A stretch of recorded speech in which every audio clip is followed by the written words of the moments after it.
থাকিছো ষ্টুডিঅত মই দীপাদিতা আৰু লাখ লাখ অৰুণোদয় হিতাধিকাৰীৰ বাবে এটা জৰুৰী খবৰ এই মুহূৰ্তত কিয়নো কালিৰ দিনটোত মুখ্যমন্ত্ৰী ডক্টৰ হিমন্ত বিশ্ব শৰ্মাই সংবাদমেল যোগে ঘোষণা কৰিছে যে ৰাজ্যত অতি শীঘ্ৰে আৰম্ভ হ'বলৈ গৈ আছে অৰুণোদয় 3.0 আৰু এই অৰুণোদয় 3.0 নতুনকৈ আবেদন কৰিব পাৰিব পুৰণি হিতাধিকাৰীসকলেও নতুনকৈ পঞ্জীয়ন কৰিব লাগিব আৰু পুৰণি হিতাধিকাৰীৰ নাম এক প্ৰকাৰ কৰ্তন হোৱাৰো ইংগিত দিছে মুখ্যমন্ত্ৰী হিমন্ত বিশ্ব শৰ্মা নেতৃত্বাধীন চৰকাৰখনে এই মুহূৰ্তত সবিশেষ জনাম লাখ লাখ অৰুণোদয় হিতাধিকাৰীৰ নাম কৰ্তনৰ ইংগিত ৰাজ্য চৰকাৰৰ এটা গুৰুত্বপূৰ্ণ খবৰ আমি এই মুহূৰ্তত জনাই আছো নতুন ৰূপত অৰুণোদয় 3.0 অৰুণোদয় আঁচনিক লৈ কালিৰ দিনটোত মুখ্যমন্ত্ৰী গৰাকীৰ বৃহৎ ঘোষণা পুনৰ 15 ছেপ্টেম্বৰৰ পৰা কৰিব লাগিব অৰুণোদয়ৰ বাবে আবেদন আমি জনাই আছো সেপ্টেম্বৰ মাহৰ 15 তাৰিখৰ পৰা আপোনালোকে আবেদন কৰিব পাৰিব অৰুণোদয় হিতাধিকাৰীয়ে কৰিব লাগিব নতুনকৈ পঞ্জীয়ন ৰেশন কাৰ্ড অৰুণোদয়ৰ ধন পাবলৈ নতুনকৈ কৰিব লাগিব আবেদন আমি জনাই আছো এটা অত্যন্ত গুৰুত্বপূৰ্ণ খবৰ পুৰণি হিতাধিকাৰীয়েও নতুনকৈ পঞ্জীয়ন কৰাটো এক প্ৰকাৰ বাধ্যতামূলক বুলি ইতিমধ্যে মুখ্যমন্ত্ৰীয়ে স্পষ্ট কৰি দিছে 15 ছেপ্টেম্বৰৰ পৰা ৰাজ্যত আৰম্ভ হ'ব অৰুণোদয় 3.0 15 ছেপ্টেম্বৰৰ পৰা আবেদন কৰিব পাৰিব 12,60,000 নতুন হিতাধিকাৰীক অন্তৰ্ভুক্ত কৰা হ'ব এই অৰুণোদয় 3.0 আঁচনিত অৰুণোদয় ধন পোৱা হিতাধিকাৰীও নতুনকৈ 3.0 বাবে আবেদন কৰিব লাগিব অৰুণোদয় ধন পাবলৈ ৰেশন কাৰ্ড বাধ্যতামূলক কৰিছে চৰকাৰে কিয়নো ৰেশন কাৰ্ড আধাৰৰ সৈতে লিংক আছে ৰেশন কাৰ্ড নথকা হিতাধিকাৰীৰ নাম এইবাৰ কৰ্তন কৰি দিয়া হ'ব 3.0 ৰাজ্যৰ প্ৰতিটো সমষ্টিৰ 10,000 কৈ হিতাধিকাৰী অন্তৰ্ভুক্ত হ'ব এই অৰুণোদয় 3.0 মুখ্যমন্ত্ৰী গৰাকীয়ে কৈছে যে 1 ফেব্ৰুৱাৰীৰ পৰা 3.0 হিতাধিকাৰীয়ে লাভ কৰিব অৰুণোদয় আঁচনিৰ 1250 টকাকৈ ধন পুৰণি অৰুণোদয় বহু হিতাধিকাৰীৰ নাম কৰ্তন হোৱাৰ এক প্ৰকাৰ ইংগিতো দিছে চৰকাৰৰ তৰফৰ পৰা সংবাদমেল যোগে ইয়া ঘোষণা কৰিছে মুখ্যমন্ত্ৰী ডক্টৰ হিমন্ত বিশ্ব শৰ্মাই আমি জনাই আছো এই মুহূৰ্তৰ এটা অত্যন্ত জৰুৰী খবৰ অৰুণোদয় আঁচনি এক অভিলাষী আঁচনি ৰাজ্যৰ যিসকল লোক আছে মধ্যবিত্ত বা সাধাৰণ লোক আছে দৰিদ্ৰ লোক আছে সেই লোকসকলক উপকৃত কৰাৰ বাবে মুখ্যমন্ত্ৰী ডক্টৰ হিমন্ত বিশ্ব শৰ্মাৰ নেতৃত্বাধীন চৰকাৰখনে এই অৰুণোদয় আঁচনি ৰূপায়ণ কৰিছিল আৰু এই অৰুণোদয় আঁচনি যিসকল হিতাধিকাৰী আছে পূৰ্বৰে পৰা তেওঁলোকে ধন লাভ কৰে কিন্তু তেওঁলোকে পুনৰ 15 ছেপ্টেম্বৰৰ পৰা নতুনকৈ পঞ্জীয়ন কৰিব লাগিব নতুনকৈ আবেদন কৰিব লাগিব অৰুণোদয় হিতাধিকাৰীক লৈ ডাঙৰ কথা কৈছে যে ৰেশন কাৰ্ড নাথাকিলে অৰুণোদয় আঁচনিৰ ধন আপুনি লাভ নকৰিব আপোনাৰ ৰেশন কাৰ্ড নাথাকিলে আপোনাৰ হিতাধিকাৰীৰ নাম কৰ্তন হ'ব পাৰে পুৰণি হিতাধিকাৰীয়েও নতুনকৈ পঞ্জীয়ন কৰাটো এক প্ৰকাৰ বাধ্যতামূলক 15 ছেপ্টেম্বৰৰ পৰা ৰাজ্যত আৰম্ভ হ'ব অৰুণোদয় 3.0 12,60,000 নতুন হিতাধিকাৰী অন্তৰ্ভুক্ত হ'ব অৰুণোদয় 3.0 মুখ্যমন্ত্ৰী গৰাকীৰ মন্তব্য আছে সংবাদমেল যোগে তেওঁ কি কৈছিল 15 ছেপ্টেম্বৰৰ পৰা কেনেকৈ আবেদন কৰিব লাগিব 12,60,000 যি নতুন হিতাধিকাৰী খাঙুৰি লোৱা হ'ব সেই সন্দৰ্ভত মুখ্যমন্ত্ৰী গৰাকীয়ে কি কৈছে শুনো আহক আজি ডেটত 27 লাখ ব্যক্তিয়ে অৰুণোদয় আঁচনিৰ সুবিধা লাভ কৰি আহিছে এতিয়া আমি প্ৰতি সমষ্টিতে আৰু 10,000 কৈ অৰুণোদয় আঁচনিৰ আমি হিতাধিকাৰী দিব খুজিছো যি ধৰণে আমি লোকসভা নিৰ্বাচনত আপোনালোকে জানে যে আমি সমীক্ষা পত্ৰ বিতৰণ কৰিছিলো সমীক্ষা পত্ৰবিলাক উভতি আহিলে তাতে আমি দেখা পালো যে 10-12 লাখ মানুহৰ হাতত অৰুণোদয় নাই সেইকাৰণে আমি অৰুণোদয় আঁচনিখনত নতুনকৈ 12,60,000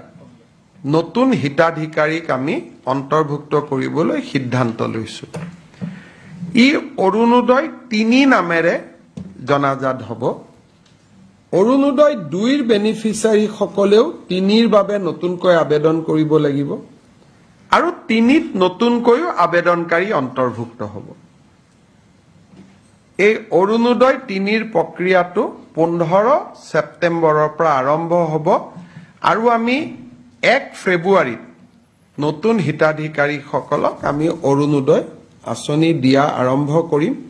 তেতিয়ালৈকে পুৰণা অৰুণোদয় হিতাধিকাৰীসকলে নিৰন্তৰভাৱে অৰুণোদয় পাই থাকিব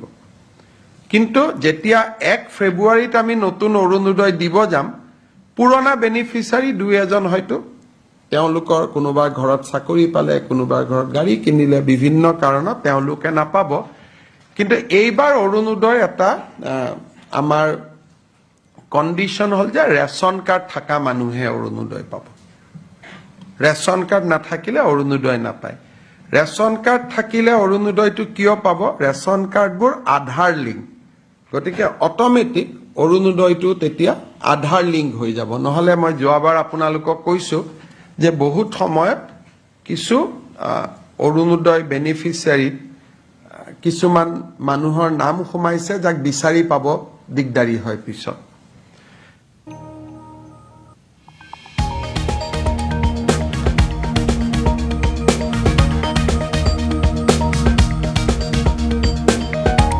আৰু এয়া আছিল মুখ্যমন্ত্ৰী ডক্টৰ হিমন্ত বিশ্ব শৰ্মাৰ মন্তব্য। মুখ্যমন্ত্ৰীগৰাকীয়ে সংবাদমেল যোগে এয়া স্পষ্ট কৰি দিছে যে পুৰণি হিতাধিকাৰীৰ বহু হিতাধিকাৰীৰ নাম এই তালিকাৰ পৰা কৰ্তন হ'ব পাৰে, কিয়নো তেওঁলোকৰ ঘৰত চাকৰিয়াল আছে বা তেওঁলোকে ঘৰত চাৰিচকীয়া বাহন কিনিছে, তেওঁলোকৰ বাৰ্ষিক আয় বেছি, আৰু তাক লৈয়ে এনেধৰণে তেওঁ বিশেষ বিশেষ কথা কেইটামান কৈছে। আমি জনাই আছোঁ যে 15 ছেপ্টেম্বৰ মাত্ৰ কেইদিনমানহে আছে, আৰু 15 ছেপ্টেম্বৰৰ পৰা ৰাজ্যত নতুনকৈ আবেদন কৰিব পাৰিব অৰুণোদয় 3.0, আৰু 1 ফেব্ৰুৱাৰীৰ পৰা অৰুণোদয় 3.0 ধন লাভ কৰিব হিতাধিকাৰীসকলে। আৰু পুৰণি হিতাধিকাৰীসকলক লৈ বিশেষকৈ এই নিৰ্দেশনা দিয়া দেখিবলৈ পোৱা গৈছে। তেওঁ মন্তব্যত স্পষ্ট কৰিছে যে পুৰণি হিতাধিকাৰীয়ে নতুনকৈ ৰেজিষ্টাৰ কৰিব লাগিব, ৰেজিষ্ট্ৰেশ্যন কৰিবই লাগিব, নতুনকৈ আবেদন কৰিব লাগিব, আৰু 12,60,000 নতুন হিতাধিকাৰী অন্তৰ্ভুক্ত কৰা হ'ব। অসমৰ বা ৰাজ্যৰ প্ৰতিখন জিলাৰে 10,000 নতুনকৈ হিতাধিকাৰী অন্তৰ্ভুক্ত হ'ব অৰুণোদয় 3.0। মুখ্যমন্ত্ৰীগৰাকীৰ মন্তব্য পুনৰবাৰ আগবঢ়াইছোঁ।